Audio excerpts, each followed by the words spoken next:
In this episode of the Locked On NBA Big Board podcast, James and I, we're going to talk about Derik Queen. Derik Queen is a difficult eval for me, not because of the talent. I think he is a super talented kid, but he's a difficult eval for me because I have a little bit of a concern on how his game scales up to the NBA level. But James totally disagrees. Stay tuned.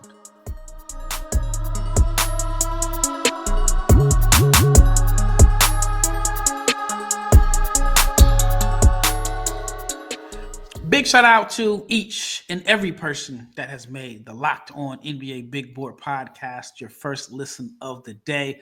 I am your host, Rafael Barlowe, along with my co-host, who happens to be my brother, James Barlowe. And this episode is brought to you by FanDuel. Right now, new FanDuel customers can get $150 in bonus bets if your first $5 bet wins. Also, I want you to check out the Locked On newsletter. It is a newsletter delivered right to your inbox covering your favorite team. It is a one-stop for ultimate team and league coverage. Again, delivered right to your inbox. So whatever team you support, whether it is the Lakers, the Kings, the Mavs, the Jazz, the Bulls, check it out at lockedondaily.com. And if you are not subscribed to the NBA Big Boy YouTube channel, I'm not sure what's taking so long, but please subscribe. Football season is over. The trade deadline is passed. It is officially NBA draft season. So subscribe, like, share, comment, click the bell so you can be notified every time we drop an episode because we are coming at you 5 days a week. And I'm a little bit biased, but I think we are your best source for NBA draft content. We have a wide range of, I don't want to say personalities because that makes it sound like people aren't really knowledgeable. They're just out here spewing out hot takes. But we have a wide range of draft enthusiasts with various opinions. And we come at you 5 days a week. All right. In this episode, it's titled Difficult Evaluations. And I wrote an article last week on the NBA Big Board newsletter about several prospects that I'm having a hard time evaluating for various reasons. And one of them is Derik Queen. Now, James, on the other hand, is a huge Derik Queen fan. And he doesn't really have any concerns about Derik Queen's game scaling up to the next level. All right, let's get right into it. So, James, tell me why Derik Queen is not a difficult eval for you, and then I'll explain why I'm having some challenges evaluating Derik Queen. I mean, just watch the tape. Look at what he does. Skilled off the dribble, right? Excellent touch, very good passer, very good rebounder. He's got post game, and like it just translates. He can rebound. He can initiate offense, right? You can throw him the ball on the block. He can score. The mid-range jumper, I know the three-ball percentages don't really look good, but he has excellent touch. And I feel like people are overthinking it because we, as basketball people, look at what's going on currently, and we say, well, if it's not like this, then it has to be this way. Does Derik Queen run and dunk like your prototypical center? No. But I can make the argument that 5 of the top 10 centers in the NBA aren't run and dunk guys. And I will make that argument. But I feel like Derik Queen there isn't a more skilled player in this draft at any position. Skilled player at any position? Skilled player. Are you saying he's more skilled than Cooper Flagg? Oh, for sure. And again, I'm a big Flagg supporter. A lot of what Flagg does is bully ball, but as far as like finesse, touch, skill, handle, creativity, giving the ball on the block, and you don't know what you're going to get as a defender because he has so much. Like there isn't a more skilled player in this draft. Just think about this game we just saw, right? He had the ball in the box. He had a 2 back down dribble, went to the paint, shot a face-up jumper, right? He had another play. Same thing. 2 back down dribble, turned over his right shoulder, turnaround jumper. Another play in the same half, they sent the double. He read the double, he cleared out, and he hit a cutter. And then he also had a play where he had a point guard on him at the top of the key, and he hit him for a rip through, and he got a layup. And in another play, and this is all in the same half, he had another play where he crossed up a big, went to the basket, and created a dunk for himself in the half court. There isn't a more skilled offensive player in this draft than Derik Queen. He just put on a show. All right.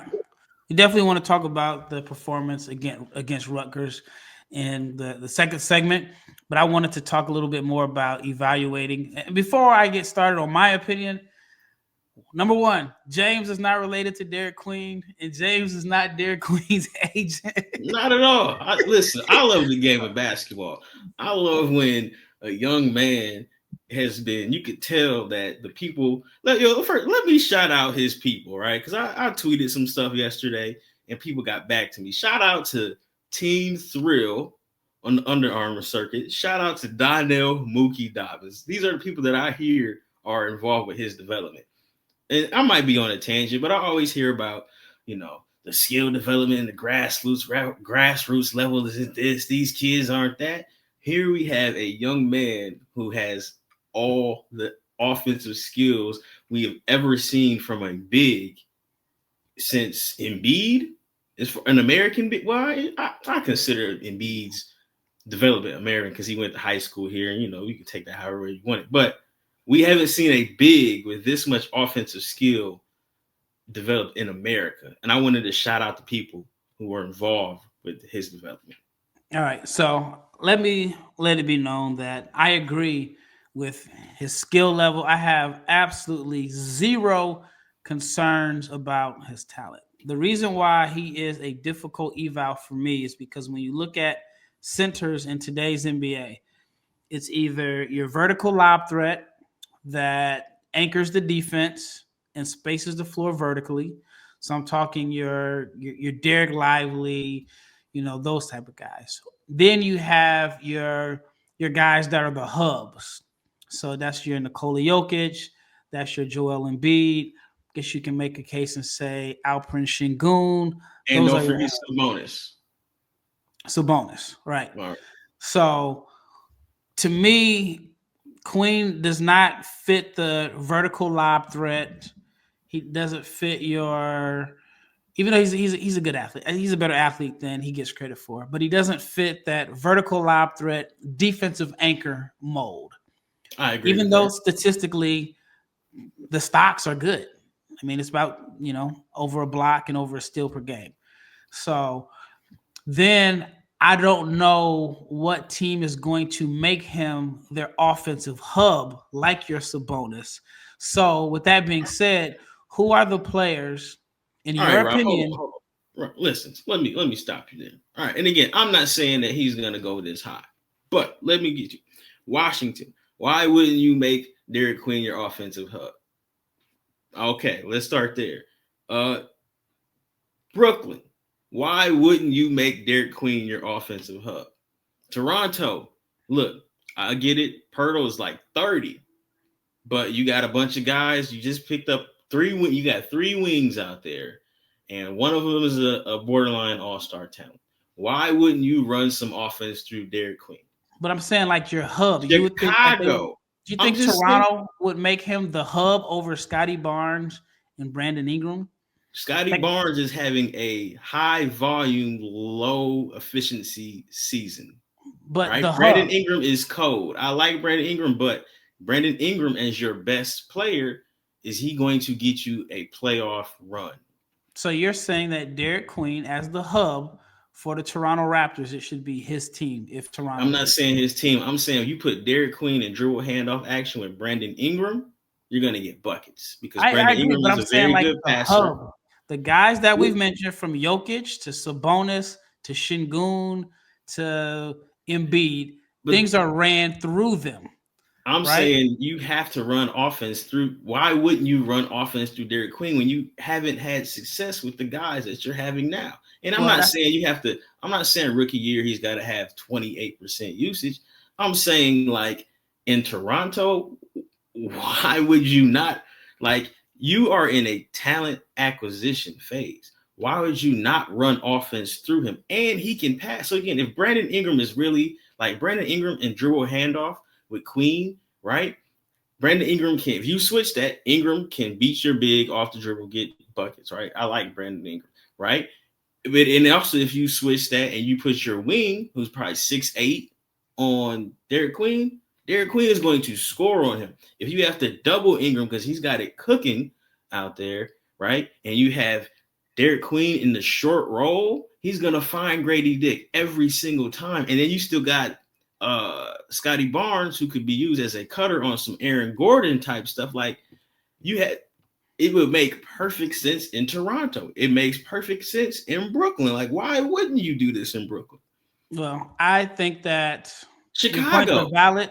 I just don't know if a team is going to take him that high and then say, you are going to be our hub. So if he's not given that role, then that's where I wonder how it scales up. All right, up next, we're going to finish this conversation, but we have to talk about the monster game he had against Rutgers, where he stole the show. He was the best player on the floor.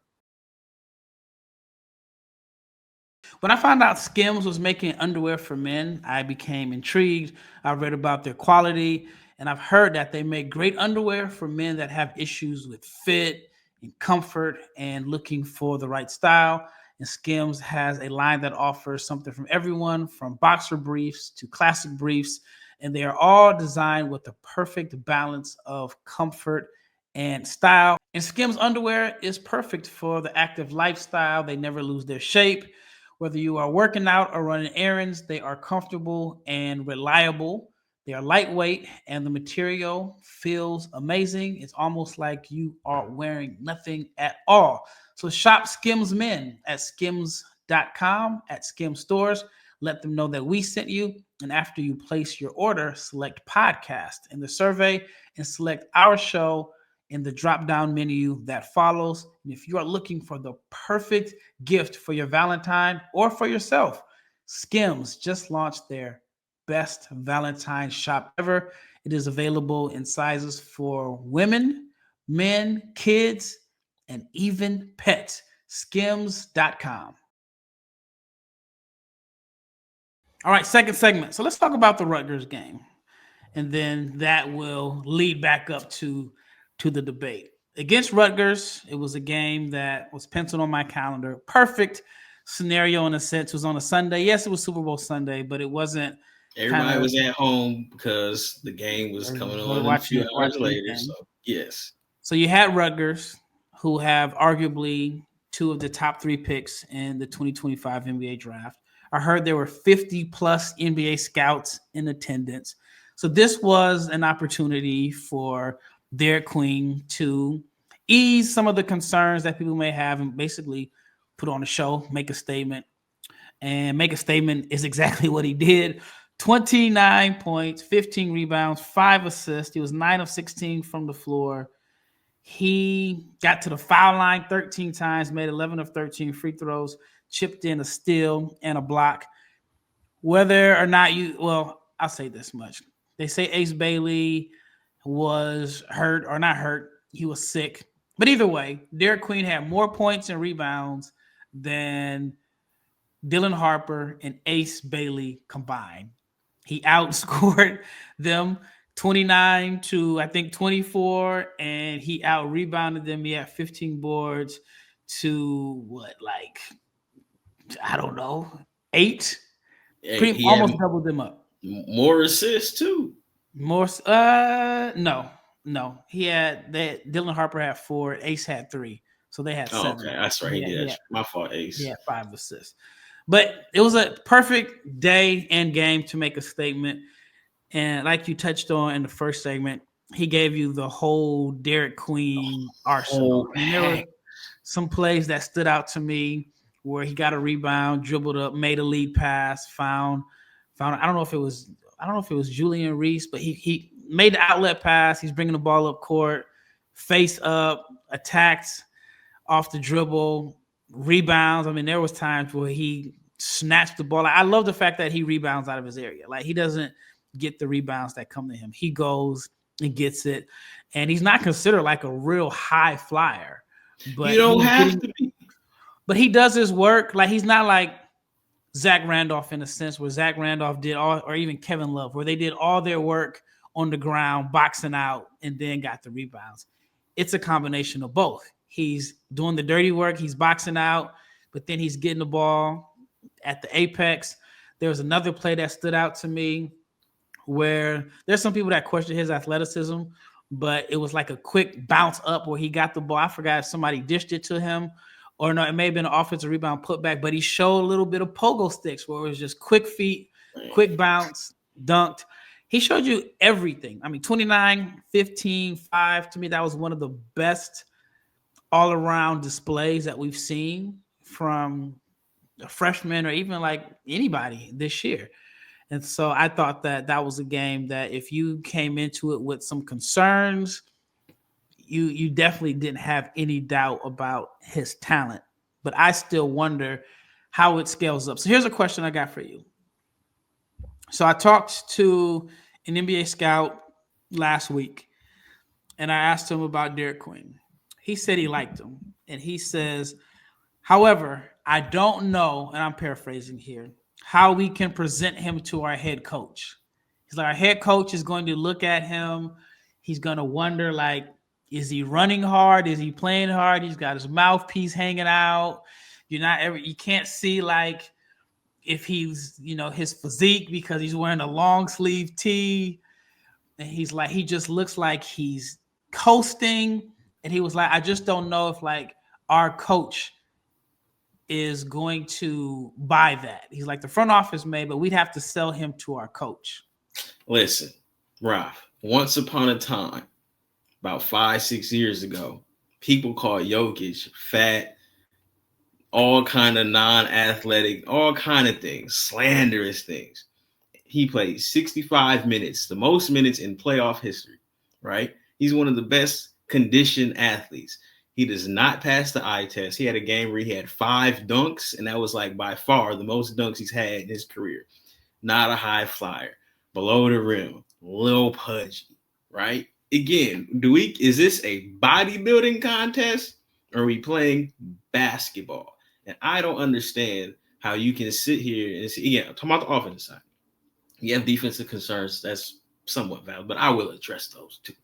But how could you sit here and watch this young man rebound out of position, push the ball up the court, and pass, and not sit here and say, what am I supposed to do with that?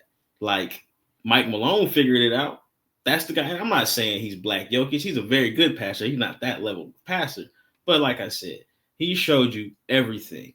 There was a play. Pick and roll got doubled because Maryland was hot. Short roll, hit a guy in the corner. How many times do we see centers who can't make that play? We just saw in the playoffs last year where when Draymond was commentating, and he had to bring Daniel Gafford to the side. He says, hey, man, when they double that high screen and roll, turn that into a dribble handoff, or this is what you got to do. And the Gafford's improved, and that was the reason why they played lively a lot there. At 20 years old, Queen is already making those kind of plays. So it's like, let's not get caught up with the mouthpiece hanging and the long sleeve tee. Like, what does he do? And he does it at extremely high level. Yeah. And the scout liked him. He just says he thinks that he's going to have a hard time presenting him to the coach. I had another scout tell me, and I mentioned this episodes way back at the beginning of the year, and he said that teams are going to overthink it. They're going to look at him, and they're going to take somebody that looks more like the mold that they're looking for. So he was like, they're just going to look at his body and overthink it. And he was like, pudgy guys get passed up. He mentioned Jokic. He mentioned Şengün and so on. So just traded a pudgy guy here in Dallas, man. Still don't make sense about that, but hey. So you don't have any concerns about his fit and like the archetype that NBA teams are looking for. So my question to you is, if a team doesn't make him the hub, how does he fit if he's not heavily featured? even if he's not heavily featured, which again, it doesn't make sense because like if I'm drafting but the coach is the one that's going to come up with the offense, and and so that's why I the guy was saying my coach man, may have listen, a hard time. I understand, but as a coach, you're the one supposed to be one of the best coaches in the world. You need to be creative. You have a young man with all this talent. Let's just not overthink it, right? Let's put him in dribble handoff. He can initiate offense. He's a very good passer. There's still value in low post scoring. Now, like I said, we mentioned before, Jokic. They had to make a decision between him and Nurkic. They made the decision because Jokic jumped off the screen, right? The Rockets. Where does Şengün go in a redraft? It was at the 2021 draft. Is he 13th? No, he's probably a top 5 pick, right? Let's not overthink it.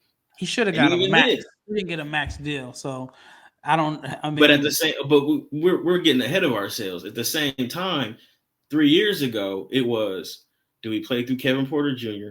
Do we play through Jalen Green, or do we play through Şengün? Well, you see, they've made moves around, and guess who's the All-Star this year? Alperen Şengün, and they might measure very similarly too, Şengün and Derik Queen, right? A few years ago, Indiana had to make a choice, right? They were playing 2 5s together, Sabonis and Miles Turner, right? They made a decision, they traded Sabonis. Sabonis is a multiple-time All-Star. He was an All-Star in Indiana, I believe, one time. He's probably going to get the replacement to replace Anthony Davis this year as an All-Star. Again, just be smart. Use what is in front of you.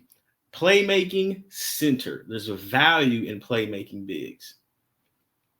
Hey, guess what? If Golden State somehow if he's available and Golden State wants to make a choice, I mean, there you go. You can run all that action that you run with Steph Curry, with Derik Queen, and you can give him the ball on the block and he can score.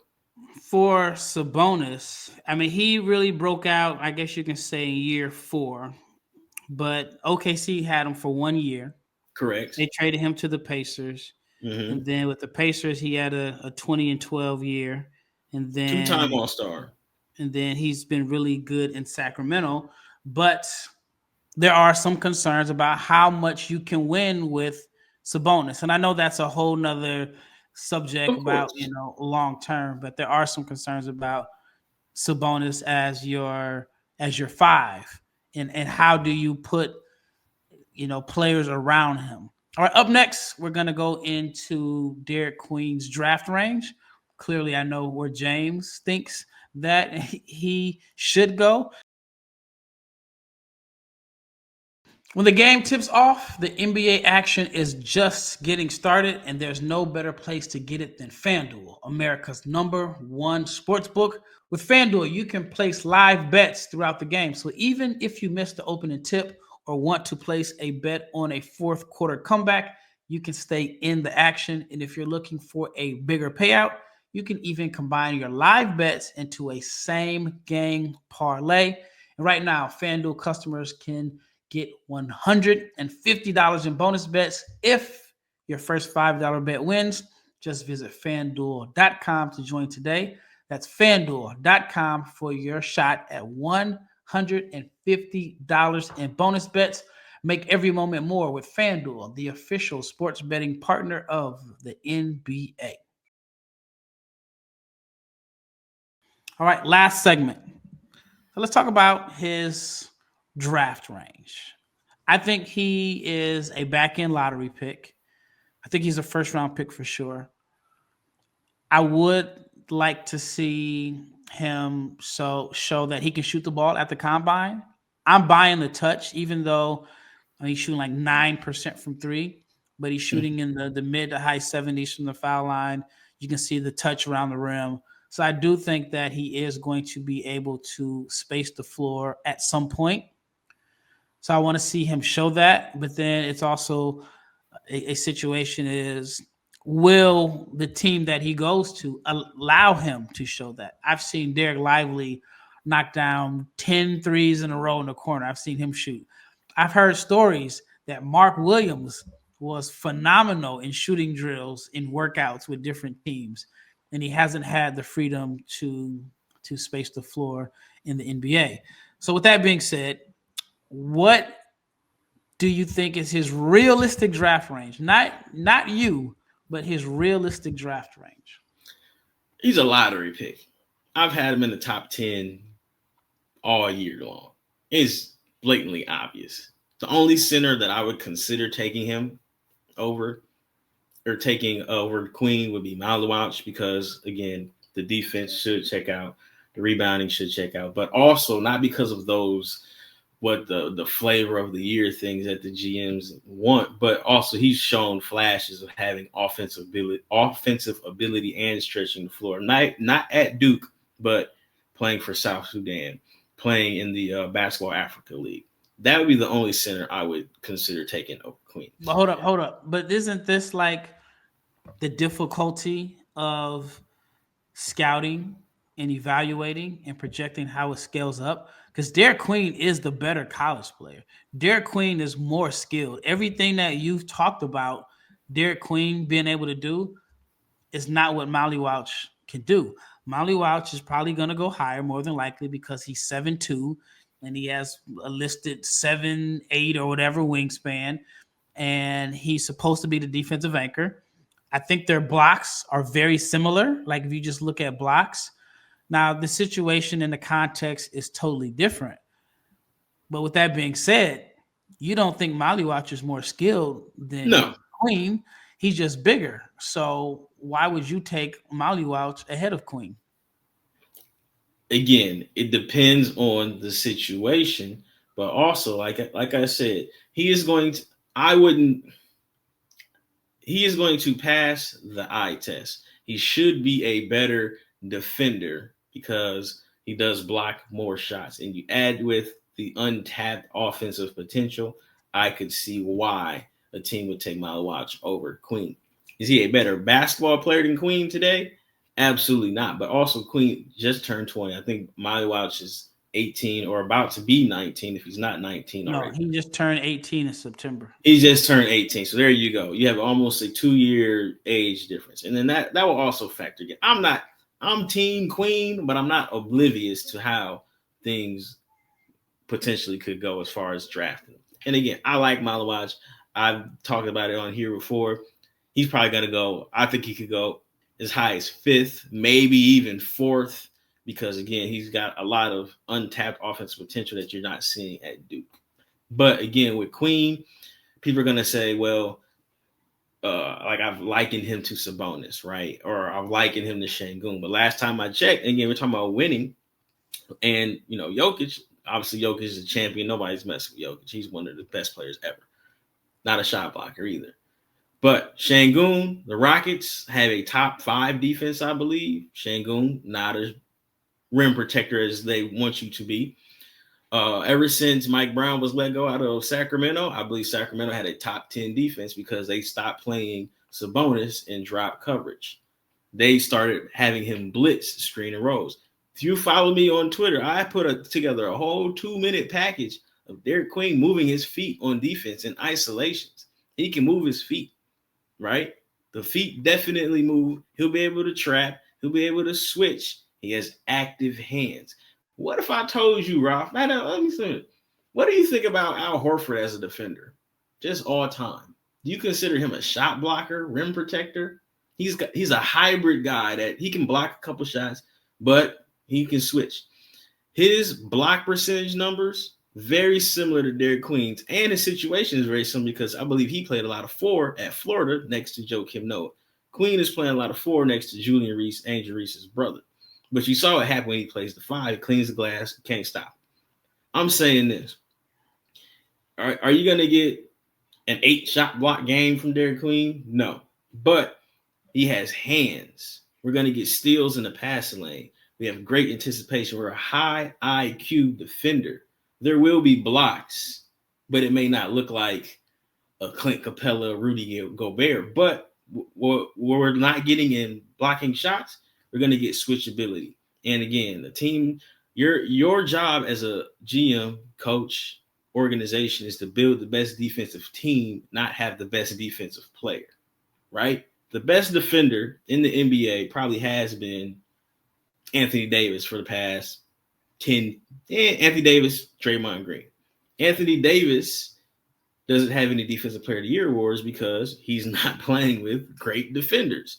We've seen him shut down teams by himself. Well, Rudy didn't have great defenders at all in Utah, and he won. He probably shouldn't have a couple of those. I think he owes Giannis one. I think Draymond one. That's a whole nother podcast. But I'm saying this: your job is to build the best defensive team. Let's look at Houston again. Şengün, not a rim protector, but you got Dylan Brooks, menace. You got Amin Thompson, menace. You got defensive-minded point guard Fred VanVleet. You got Tari Eason to defend. Jabari Smith was defending at a very high level before he got hurt. You have to build around and not have it. And even with Gobert as the anchor for Utah, guess what they did in the playoffs? And again, Jazz fans, don't come for me. But guess what? Those teams got exposed because you needed 5 guys to defend, not one. Play small, get Gobert out the way. I'm saying Queen's defensive limitations are there, but he makes up for it in other ways. That's the long story less long. So why not take him number 5? Again, you're going to factor in he's an older freshman, all right? And then you like that, I know that, but I'm saying like everything you said, why would you even consider taking Maluach ahead of him? And the reason I think there is some pause for most people, everyone knows Queen is more skilled, better ball handler, better basketball player. Skilled, but Maluach is more than likely going to go ahead of him because his game scales up a whole lot more easier. And that's why I think there's some pause with Queen. Here's the thing about that. That's not necessarily always true because look at James Wiseman. James Wiseman checked all those boxes. Hold on, let me finish. He had the wingspan, the arm span. He dominated Central, Connecticut State that one game. Yes, it was only 13 games, but what teams couldn't evaluate is his hands was very shaky and the basketball IQ wasn't great. Now, I'm not saying that's not. And I had a scout literally tell me this Friday in comparison to Maluach. They was like, the signs with Wiseman being lazy were always there, but they did say that they don't think Maluach is lazy, and they mentioned that, like even with Mo Bamba, like the signs were there that he just really didn't love basketball. Exactly, and that is why I don't necessarily care about. I mean, I get it. The measurements are important, but the measurements don't tell you. Like we talked about with Trey Johnson. The measurements, these things don't tell you about what kind of basketball player a young man is. They tell me about his physical ability. And sometimes physical ability doesn't matter. Right. And I agree. But I'm just saying, like, if Maluach and Queen both have the same mentality, no off-court stuff, Maluach, even though he's not as talented or as skilled, is going to go higher because his game is easier to scale up. That's why Derik Queen is a hard evaluation for me, because even though I look at the talent, everything that he does, I think his situation is more situational than a guy like Maluach, because teams value a defensive anchor that doesn't necessarily need touches, that's going to play as a play finisher. They value that some more than a guy that, in order to get the most out of him, you have to feature him. But it doesn't. Featuring Queen doesn't necessarily mean give him 15 touches on the box. You could put Queen in all the same pick and roll action, just as many pick and roll actions as Maluach. The difference is when we double team your point guard, we're gonna make Maluach pass. We're gonna make him play. We're gonna make him do something besides dunk the basketball. When we double team your point guard with Queen, now guess what? You're in scramble mode because he's gonna be able to hit the dunker. He's going to be able to hit the screener, the corner guy. He's going to be able to score himself. So it's like, it's not, it shouldn't be a tough evaluation from the offensive end, because like the end of the day, you want basketball players, guys that can do everything. He can do everything. I'm telling you straight up, if Maluach is playing with a point guard in the NBA next year, I'm blitzing all his action and I'm making Maluach a playmaker. I guarantee you can't do that with Queen. Because guess what? You're going to be in trouble. You're better off just switching it. Vertical spacing. All right. Last thing, one team, your favorite fit for Derik Queen. I mean, it's gonna come down to, where the ping pong balls fall. But like I said, I mean, your favorite fit for Derik Queen. My favorite fit? Yes. Steph Curry, my favorite player ever. And if they somehow, do what they've been doing, and he lands in Golden State, I'm buying. For you, the listener, what are your thoughts on Derik Queen? Do you have any concerns on how his game scales up? Let us know. Once again, it's Rafael and James. Thank you for making the Locked On NBA Big Board podcast your first listen of the day. This is a series that we're going to do about difficult evaluations. And then Leaf Tulane, he's going to share his thoughts on Ace Bailey. Now, James and I, we've talked a lot about Ace, but we haven't heard a lot from Leaf. So stay tuned to hear Leaf's comments on Ace Bailey. Once again, it's Rafael and James, and we are out of here.